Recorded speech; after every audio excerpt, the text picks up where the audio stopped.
আ আজকে কিছু অদ্ভুত, অদ্ভুত জিনিস আপনাদের সঙ্গে আমি শেয়ার করছি।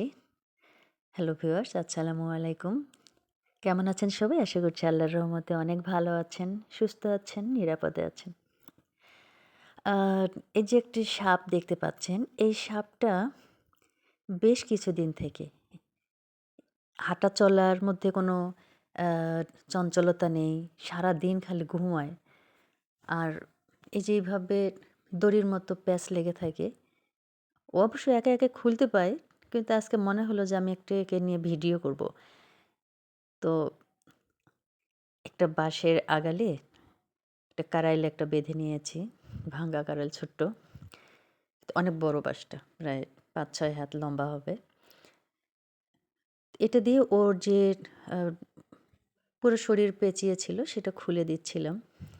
মানে এইখানেই যে জায়গায় আমি একে ওর ঘুম নষ্ট করে দিচ্ছি, ওখানে ওই সবসময় ঘুমায় থাকে।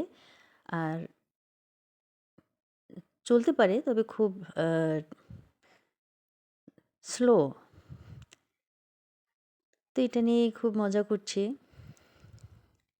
সারাদিন মাছ খায় আর ঘুমায় থাকে। এই লেকটাতে অনেক মাছ আছে। আর এই যে দেখতে পাচ্ছেন অনেকগুলো ভাঙ্গা বোতল, কার্টুন, লোহার আ কিছু জিনিসপত্র, টিনের কিছু জিনিসপত্র মানে বাড়িতে ব্যবহার্য যে জিনিসগুলো আছে সেগুলো আ পুড়ে ফেলার পলিথিন সেটা পুড়ে ফেলা হচ্ছে। আর অন্যান্য ভাঙাচোরা যেগুলো আছে আমি সেগুলো বস্তায়, কার্টুনে ভরায় রেখেছিলাম। তো গতকাল এক ক্রেতাকে মেসেজ দেওয়া হয়েছে যে, "আমাদের কিছু ভাঙড়ি জিনিসপত্র আছে। আপনি যদি কিনে নেন তাহলে চলে আসেন।" তো আজকে উনি আসছে। এখন বাছাই করছে। আলাদা, আলাদা সেক্টর তৈরি করছে উনি। প্রত্যেকটার আলাদা, আলাদা দাম। সেই অনুযায়ী উনি ওনার জিনিসগুলো সাজায় নিচ্ছে। তো আমি বিক্রি করেছি ৳৭০০ র। আর এখানে যে আগুনগুলো দেখছেন, এখানে যে আবর্জনাগুলো ছিল, আবর্জনা পুড়ে ফেলা হচ্ছে। আর যে বিড়াল, উনি খাচ্ছেন মাছ ভাত। যে যখন আসে ওই বাটিটাতে করে ওরা খেয়ে চলে যায়। পেট তো ভালোই ভরেছে। আর এখানে আ এই ধরেয়াটা আমি ধরতে পেরেছি এই খাঁচার মধ্যে।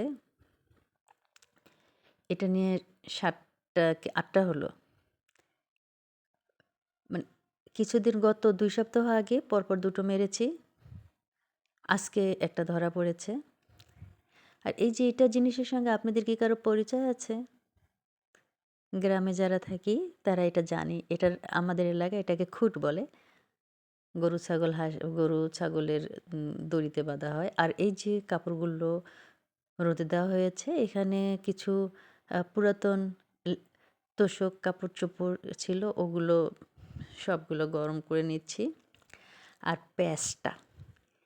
৪ টা প্যাঁচটা তৈরি করেছি। এই ছিল আমার ভিডিও।